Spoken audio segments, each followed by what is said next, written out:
Oke, assalamualaikum warahmatullahi wabarakatuh. Aku mau cerita dikit tentang perjalanan istriku ya. Kok bisa gitu loh. Jadi ceritanya begini guys. Jadi istriku kan kerja di Cautun, di PRT lah, PRT jaga apa, istilahnya itu udah selesai, terus mau cari majikan baru. Nah, cari-cari job gitu kan. Ya, sempet ditawarin job sama agent lain gitu kan. Soalnya mau cari yang deket sama pekerjaanku gitu kan, sama kota aku tinggal gitu. Sempet ditawarin nggak cocok gitu kan. Ya udah. Nah, terus ada lagi nih nawarin, istilahnya dari temen ke temen, ngasih tahu ngasih tahu ngasih tahu. Nah, yang cari itu namanya kita sebut aja si H. Nah, si H ini ngasih tahu lah pekerjaannya itu jaga toko gitu kan, jaga toko orang Taiwan. Setelah istriku kerja datang ke sana, cek lah, cek di hari Sabtu, di hari Sabtu cek oh oke, cocok gitu kan, udah ngobrol sama lopannya juga dan istriku itu cocok dengan pekerjaannya. Akhirnya Minggu bawalah barang-barangnya ke toko tersebut, di atasnya kan ada tempat tinggalnya. Barang-barang istriku dibawa ke sana, seneng dong dapat pekerjaan, istilahnya lebih enak dari yang kemarin kayak gitu. Nah, dimintain tanda tangan job, tanda tangan kontrak sama si H itu, kita minta gitu loh. Kita minta sama Mas H, itu masanya bilang kerja aja dulu, masih diproses gitu. Nah, sedangkan saya kan juga masih baru, saya juga termasuk baru di sini. Jadi ya dengan polosnya oke aja gitu loh. Yolah, kerjaannya juga enak gitu kan. Oh, daripada diambil orang kan kayak gitu loh. Nah, ya udah kerjalah di hari Senin, Selasa. Nah, di hari Selasa itu dia itu entah penerjemah, entah agentnya. Ada yang bilang itu agentnya, ada yang bilang itu penerjemahnya. Dia ngobrol bahasa Indonesia. Penerjemah ini si A. Nah, si A eh, malamnya istriku tuh chat si A. Dikiranya kayak agent. Jadi istriku tuh nanya, selamat malam Pak, maaf mengganggu. Pak, saya ingin menanyakan proses saya sampai mana. Apakah Anda sudah menghubungi agent lama saya? Nah, saya kan tanya gitu. Si agent itu nanya ke istrinya begini, kamu kerja di mana? Gitu kan. Nah, jadi saya jawab, saya yang kerja di toko di bawah Pak. Terus terus dia nanya apa gitu, istriku karena baru dapat nomornya kan, terus dia nanya kamu dapat nomor saya dari mana kayak gitu. Nah, saya tuh terus kayak oh ya udah Pak, mungkin saya salah, saya akan tanyakan lagi. Nah, istriku itu nanya lagi ke Mas H.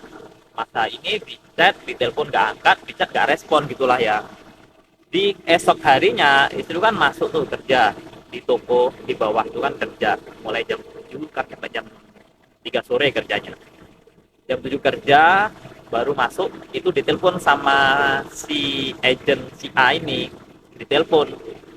Awalnya nggak diangkat karena nomornya nggak disimpan kan, nomornya nggak diangkat, ditaruh dulu. Setelah ditaruh dilihat-lihat lagi nomornya, ternyata itu yang di chat semalam gitu kan. Ditelepon balik sama istriku lah. Setelah ditelepon dia tuh dengan nada songong, dengan nada tinggi gitu kan, si A itu cowok ya, kenapa kamu nggak angkat telepon saya gitu kan, kenapa kamu nggak telepon saya. Istriku jawab, saya baru masuk toko Pak, baru bersih bersih.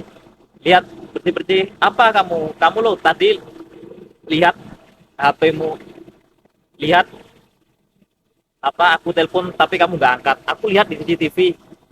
Dia bilang begitu. Kamu siapa kamu, dia bilang gitu.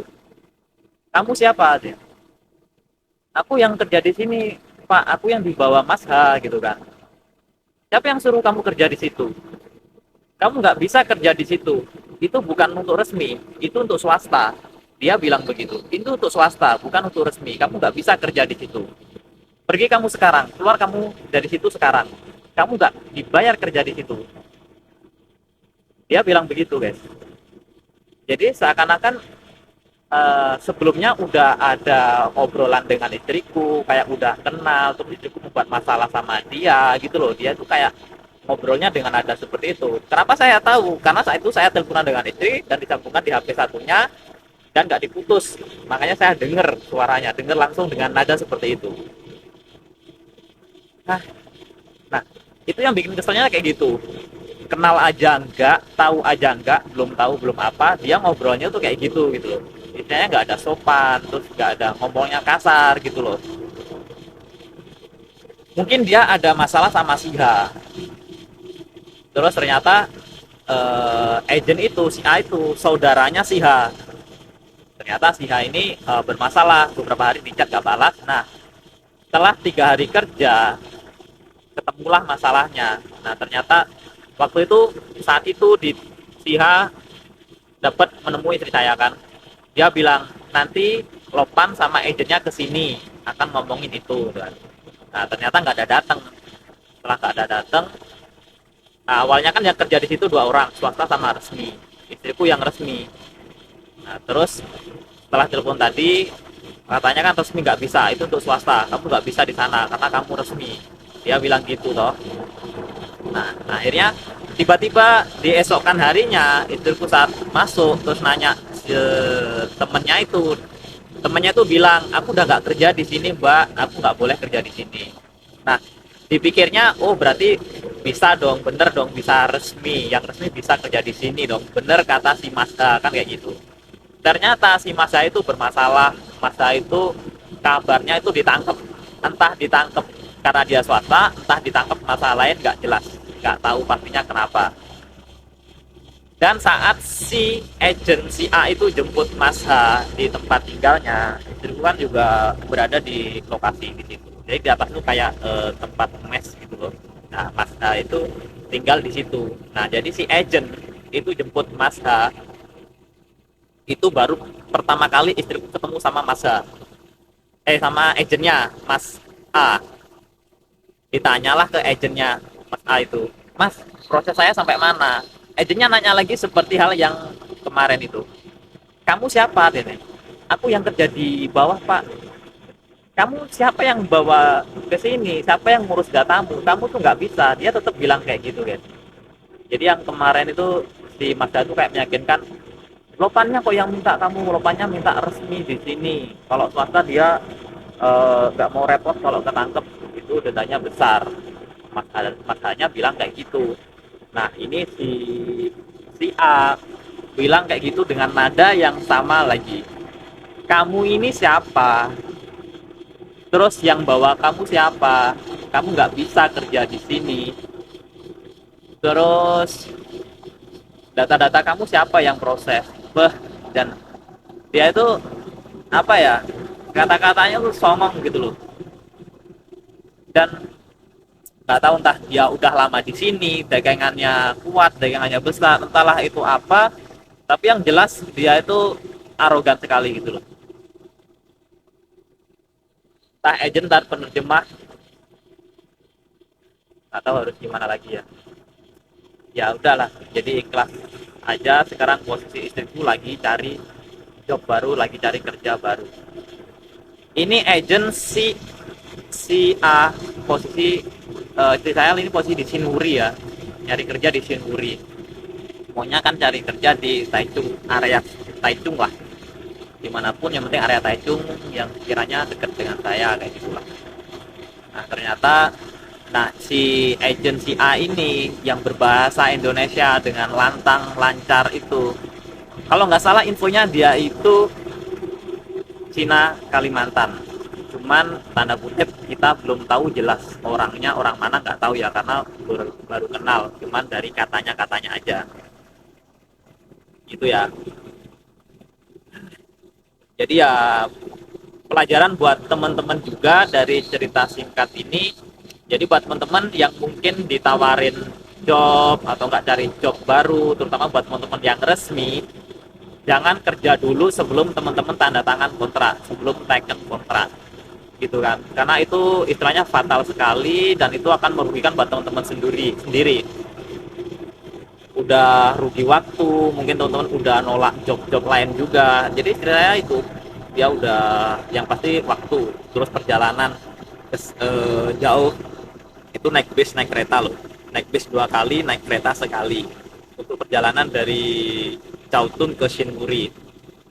Terus belum lagi waktu, terus nolak nolak job yang ditawarin sama agent yang sebelumnya. Jadi agent sebelumnya tuh juga nyariin job ya, nyariin job, tapi dapatnya tuh yang istilahnya jauh dari Taichung tuh jauh, kisaran 3 jam dari tempat saya ini gitu loh. Bukan di Taichung, udah keluar Taichung gitu loh.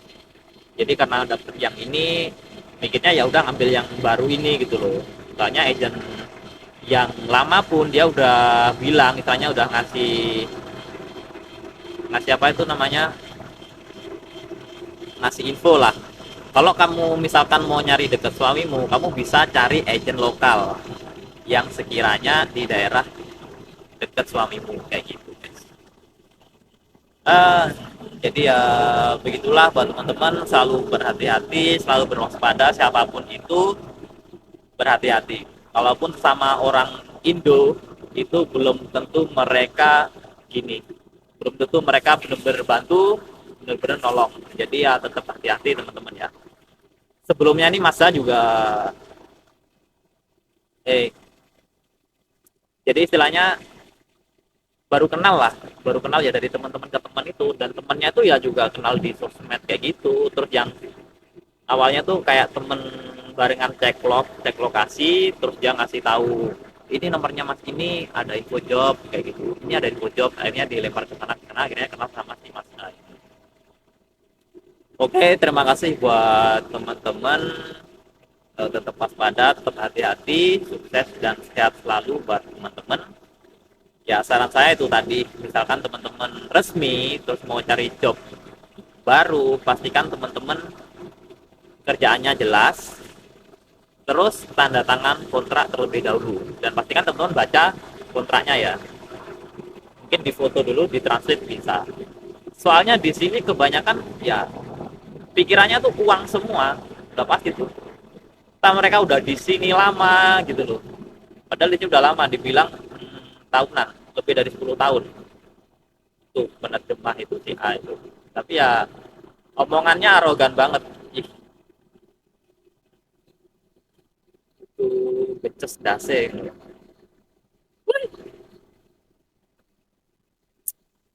Wes, oke, terima kasih buat teman-teman semua. Jangan lupa like, comment, dan subscribe.